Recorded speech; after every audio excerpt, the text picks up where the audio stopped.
Well, hey guys.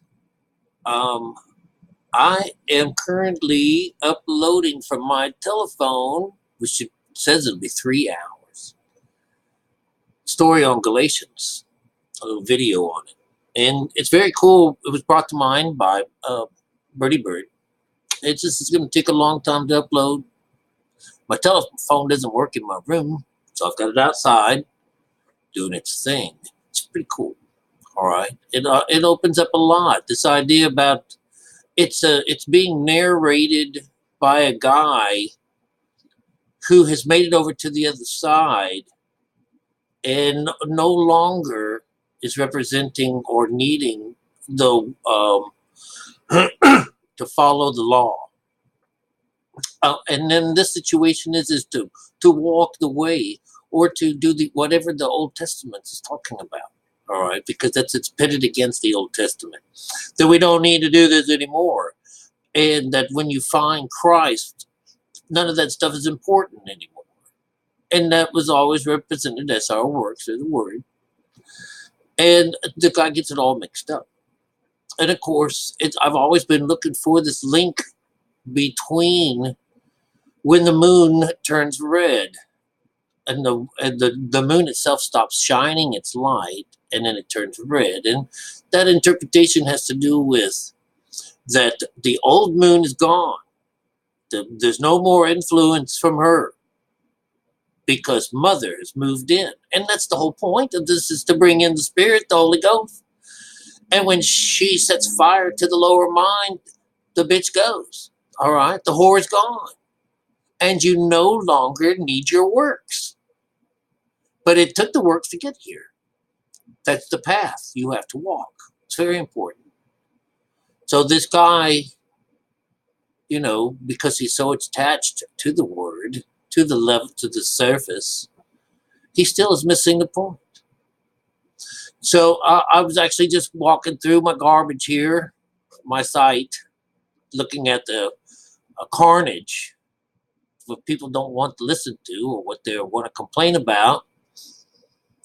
It looks as though we have somebody complaining about the very idea of Jewish people, the Jewish state. The difference between a Zionist and those people that are alive and are wishing better for themselves, but they're not looking to take over someone's land. They're in exile, and those people that are in exile see their world as being scattered abroad across the entire world. That's because that's what God says that he has done with them, and they represent the heavenly side of us. And it's been put to sleep, and it's been exiled. That means God's not with them, and they have no place of rest. That's called the wandering Jew.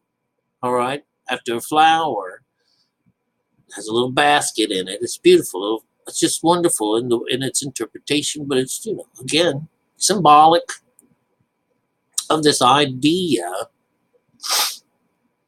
that the soul is the Jew, and the soul, while and so the interpretation of a real Jew is someone of God's children, the fallen angels, those guys that have fallen from heaven.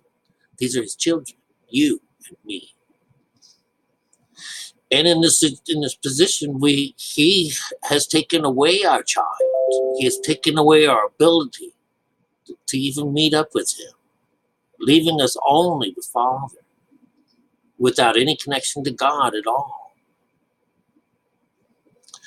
And so in this frame of mind, we live in a divided house, and divided houses fall. And in our situation, we're missing Mother, the Holy Ghost. And in place of her is the whore, the strange woman, the outsider. And this idea of the only person that can save us is the Jew in us. And right now, he doesn't have a home. I mean, he has a home inside of you, but it's in a grave. It's sitting there. It's waiting to be woken up.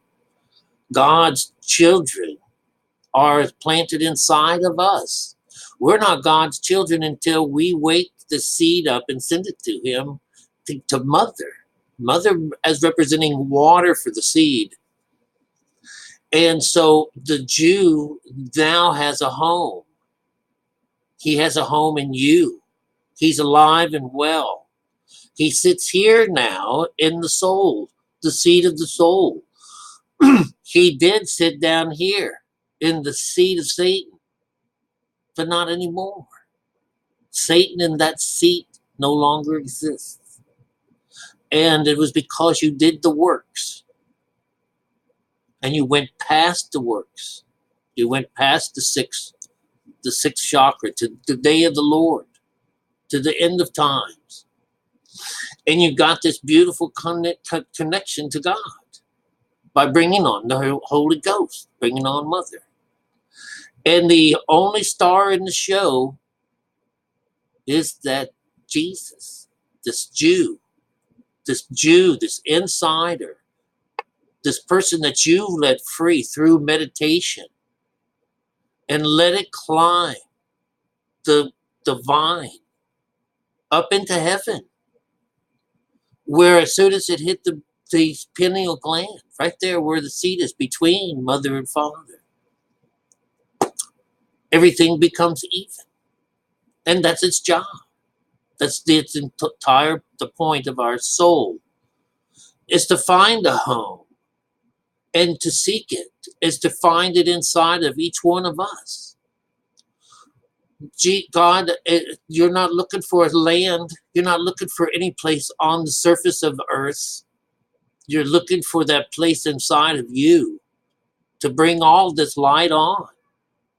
And you will never find it outside. Your soul will never find its home outside. It doesn't exist outside. It can't. I hope you get something out of this.